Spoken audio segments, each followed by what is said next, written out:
Olá pessoal, tudo bem com vocês? Para quem não me conhece, eu me chamo Isabel Costa, eu sou facilitadora de constelação familiar e terapeuta, coaching, participo desse movimento de transformação, né, de desenvolvimento humano, de todas as formas, no aspecto holístico, no aspecto um pouco mais prático e então com várias ferramentas aí para me conhecer, me trabalhar e levar um pouco disso para quem faz, né, esse tipo de movimento, para quem tem esse tipo de busca. Mas hoje eu venho mais uma vez a pedidos falar sobre constelação. Semana passada eu já gravei um vídeo, mas eu acredito que eu vou gravar mais um ou dois, até porque a constelação ela é bem ampla, então eu dividi, né, alguns tópicos, não que eu tenha pretensão de formar, né, consteladores com vocês, mas que vocês possam entender um pouquinho mais. Tem alguns planos aí para a gente fazer alguns workshops, alguns movimentos, mas vamos deixar isso para 2021, né?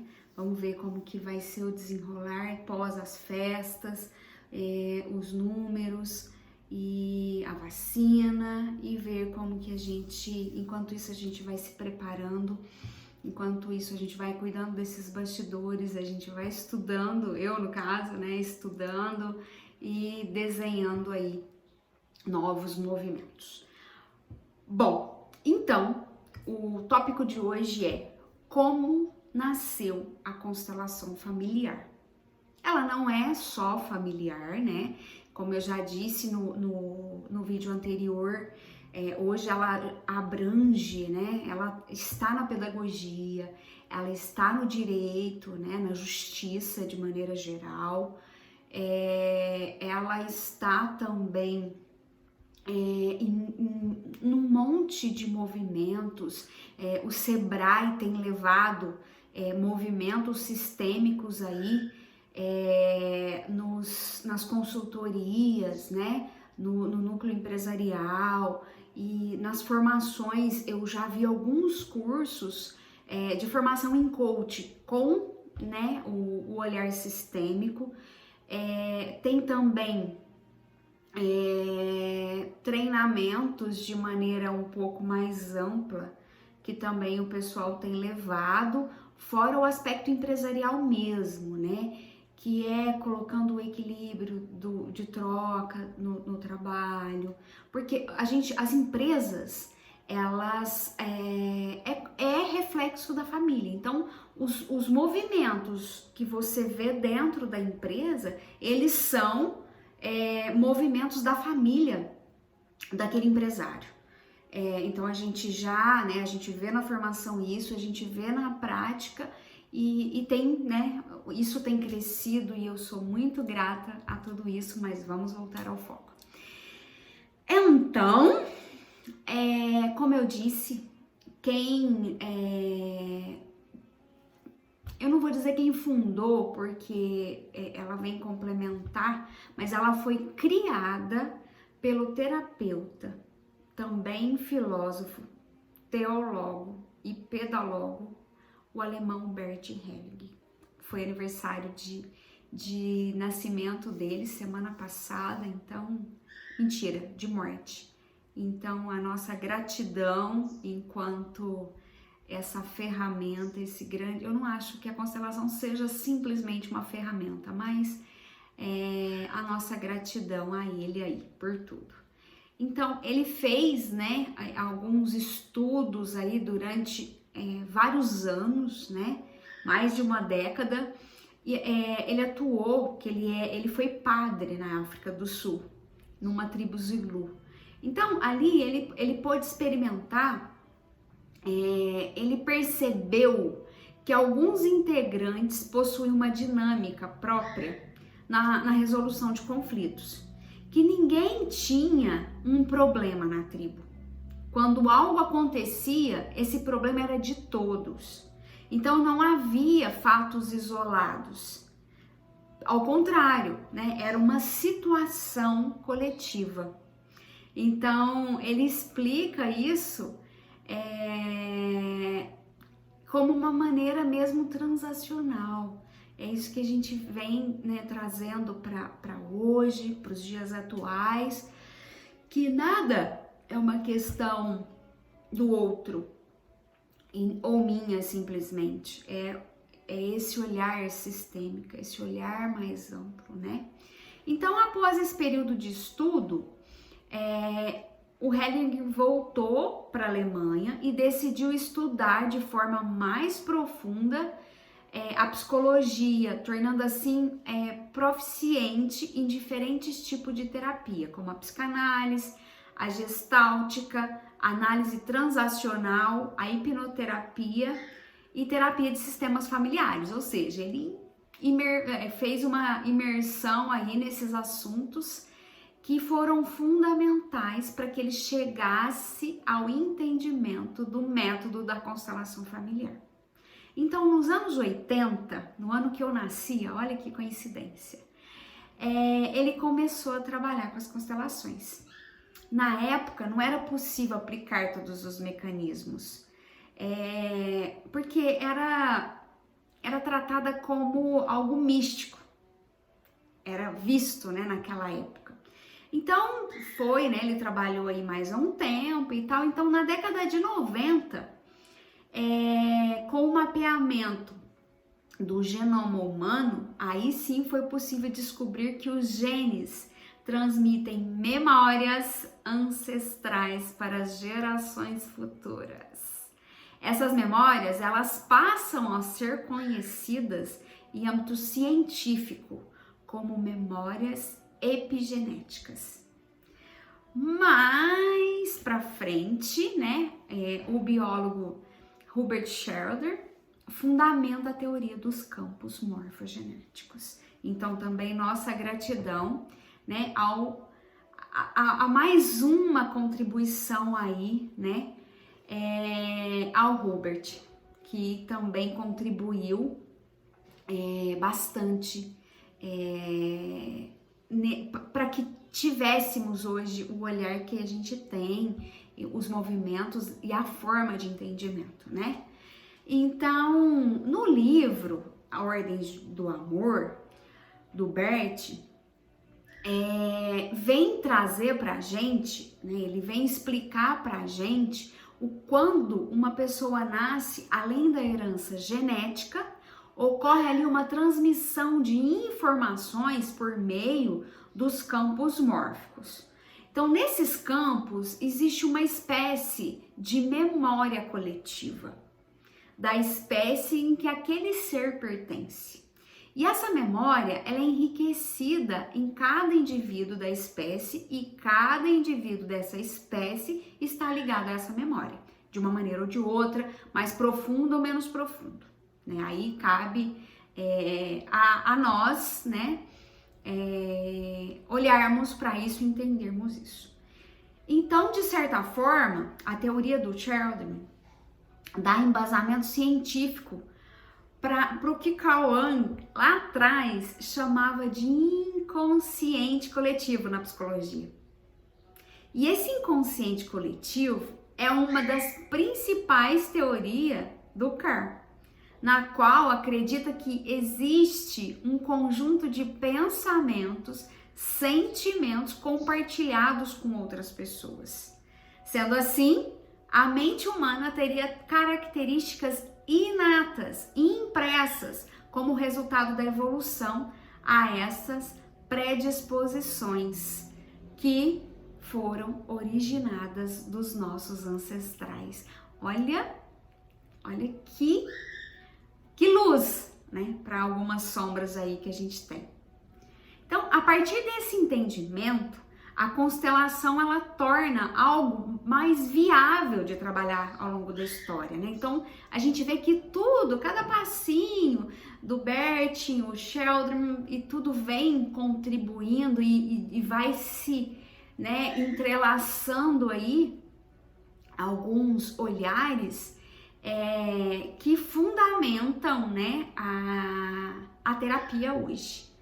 Então, quando o Heller criou a constelação familiar, ele descobriu, observou e validou a importância das ordens do amor.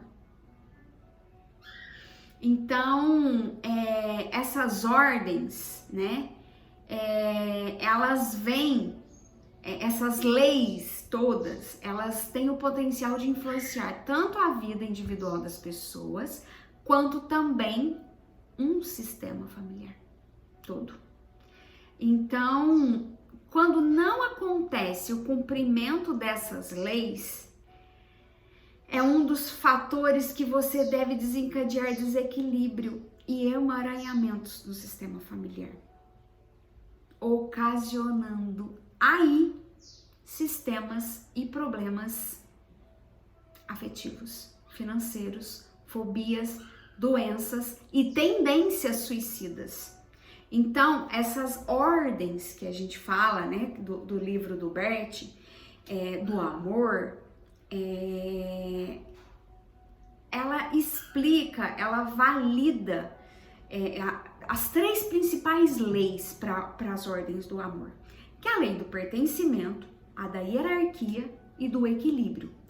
Então, eu vou falar um pouquinho mais rapidamente, depois eu vou fazer um vídeo específico falando das leis.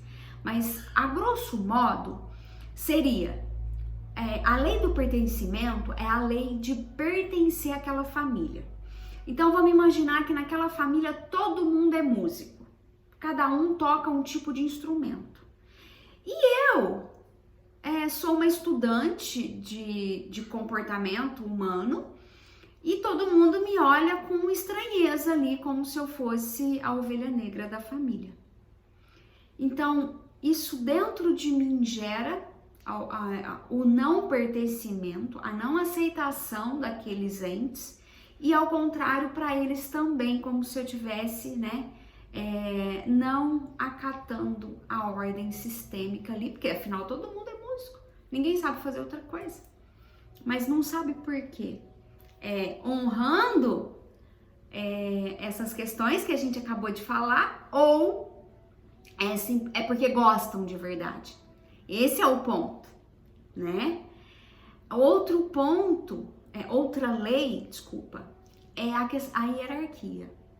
Então, é o mesmo que eu chegar lá na casa dos meus pais e virar para o meu pai e para minha mãe e falar, vocês vão fazer isso, isso e isso.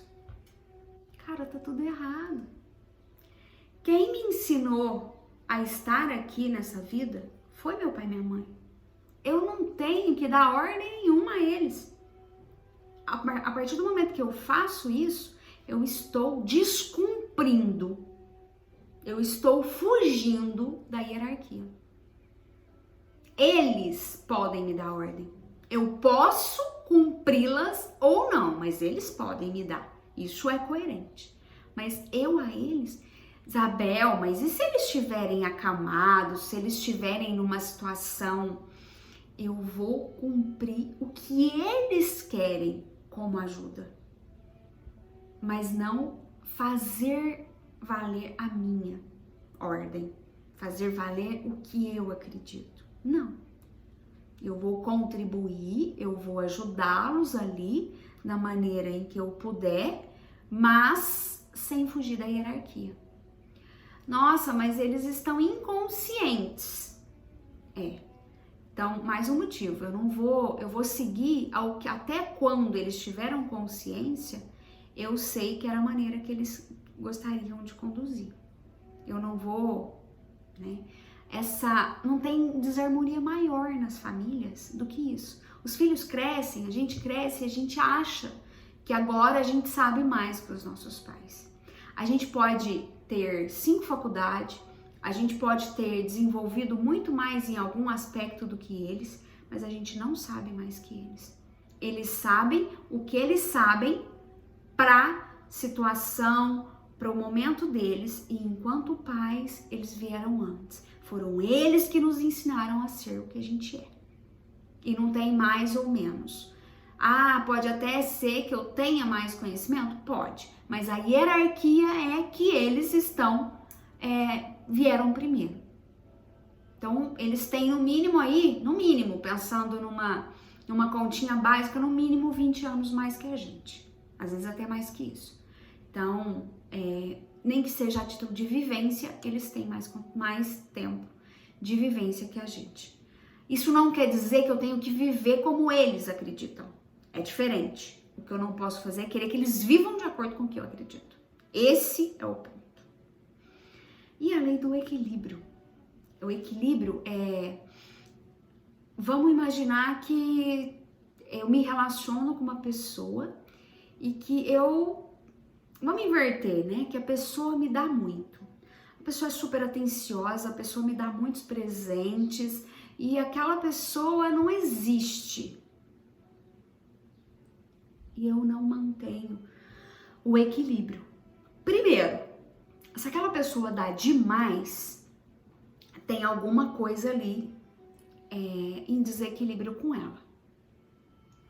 Depois, as uniões adultas, elas são para serem harmônicas. Então, para que haja equilíbrio.